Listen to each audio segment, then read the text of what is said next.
Hey guys, welcome to another episode of Poor Man Mods, and if you'll notice, the Legacy is finally on the ground. After months and years and decades of just doing the clutch in it, it's finally on the ground, but I'm not finished working on it. I'm going to install these Phenolic, I think that's how you say it, Phenolic Intake manifold spacers. These are supposed to slow down or prevent heat transfer from the engine to the intake manifold, lowering intake temps, increasing power theoretically. So today I'm going to install them in my Legacy GT. This will be the same process for pretty much every turbocharged Subaru, basically. It's the same part. Very, very similar process, but if you're watching this and you have a 2JZ engine, a 1JZ, or you have a Sentra with a QR25, click right here and I'll take you to a video where I installed the Sticky Thermolator intake manifold gaskets in those cars if you want to know how to do it in those. But today we're going to do it in my Legacy, so let's get started. The first thing we're going to remove, which is actually already removed because it was removed for the clutch job and I never put it back in, is the intercooler. So this part is finished now. Unfortunately, there's a lot that has to be removed to do this job. Pretty much everything has to come off. So this just strip. Motherfucker, the fucking first bolt. Yeah.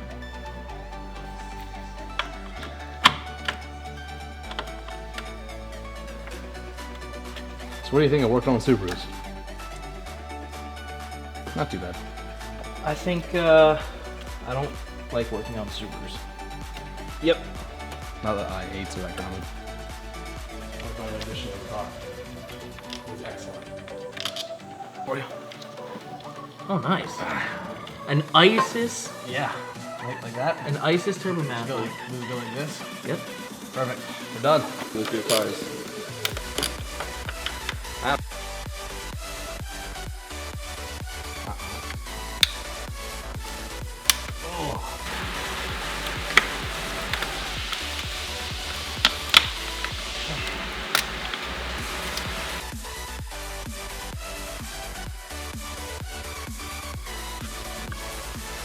smidge. And I was looking on the internet for ways to remove this, and I found a video where you can remove it with 2 zip ties, and I'm going to see if that will work. Because if it works, that is one hell of a Poor Man mod. Oh. You can see it, there's 2 notches on this collar. I guess that's where you insert the zip ties.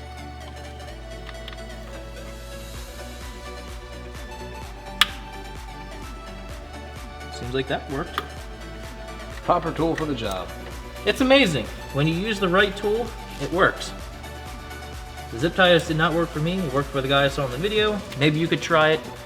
Didn't work for me, but the fuel line tool worked flawlessly.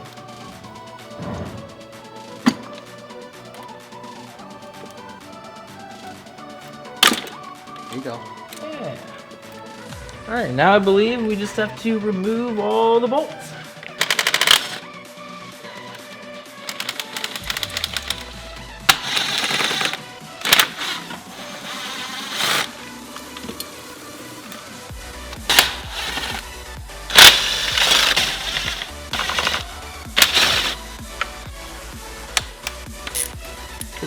Stupid.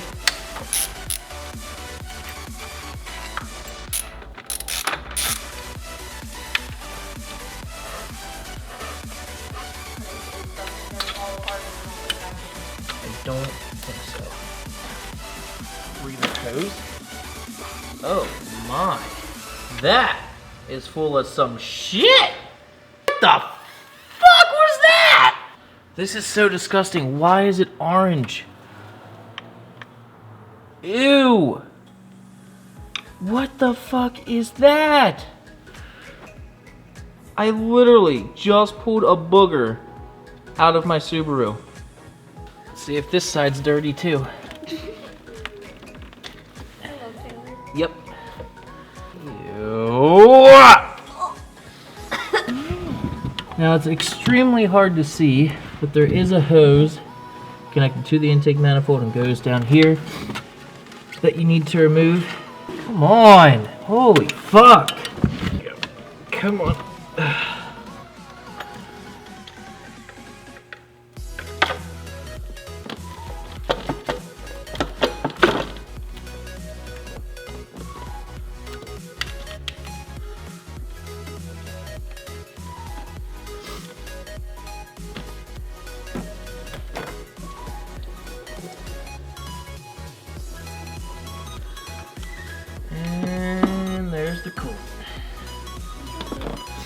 What else is it stuck on?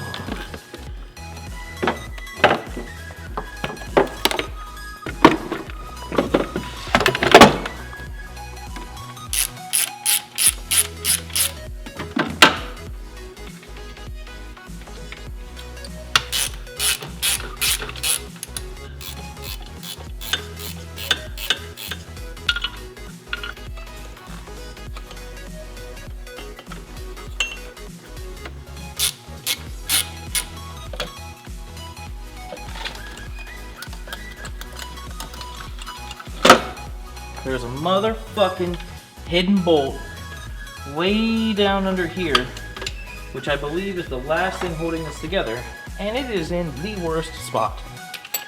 And I am probably not putting this bolt back in.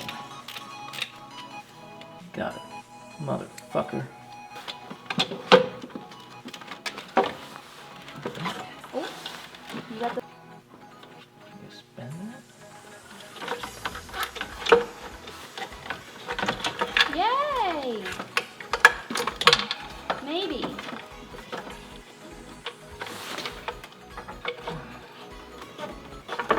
There you go. Sons of bitches! Steady strength.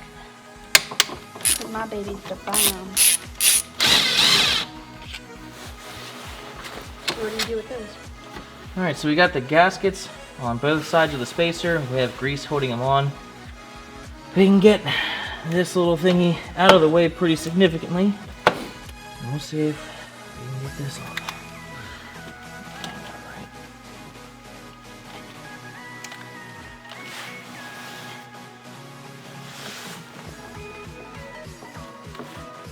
I think I got it. Yeah, I think that's on there. Alright, this kit does come with longer hardware. And this is a true test to see if we installed it properly. See if both bolts go through. And that will usually mean that you lined up your gaskets right. Torque spec for these is nice and tight.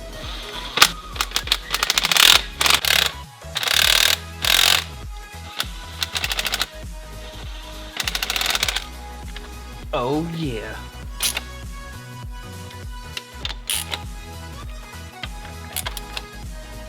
Woo! One side's done.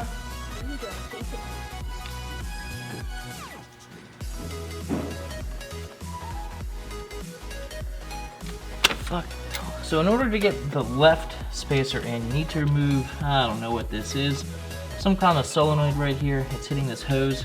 Should be just two 10mm bolts holding it in. All lined up. Oh, until you lay it down. Don't let it on me.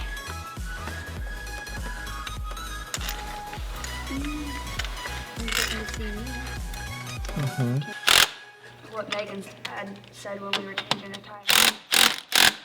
Yeah, you especially need to do. All right, now we can attempt To put her back together! Yep. It's never, ever, ever.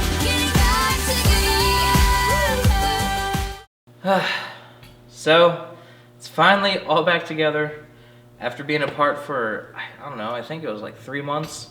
Doing the clutch, doing the intake spacers. It's been a while. It's finally back together. It runs. I don't feel like I needed to show you putting the intake manifold back together because I basically showed you everything on how to take it apart. Maybe not every little thing, I probably showed you 90%. Just basically when you go to do this, every single hose that you can disconnect, you pretty much need to disconnect. There's a couple hidden screws. It's not that big of a deal. If you have any problems with it, you know, comment on this video and maybe I can help you out. The spacers that I put on here were from IAG. You know, I don't like to give out company names that aren't sponsoring me, but these spacers are IAG. And there's a couple different kinds of spacers going around. Like the ones that we installed, they're a spacer that require 2 gaskets, which makes installation a little bit more difficult, even with trying to use those dowel pins that they provided or using the grease. They can still move around on you. But Rally Tech, who's been a sponsor of me but didn't sponsor this video, they do offer these spacers that don't need gaskets. It's just the spacer themselves, and it's a lot easier to install. So although I didn't install theirs, I would recommend going with theirs if you plan on doing that in the future. Pretty much the same process for the Legacy GT, the WRX, and the Forester XT with the plastic intake manifold. Be prepared to catch a lot of coolant. There's still a puddle of coolant on the ground that I didn't properly catch. And now I can finally get back to daily driving this thing.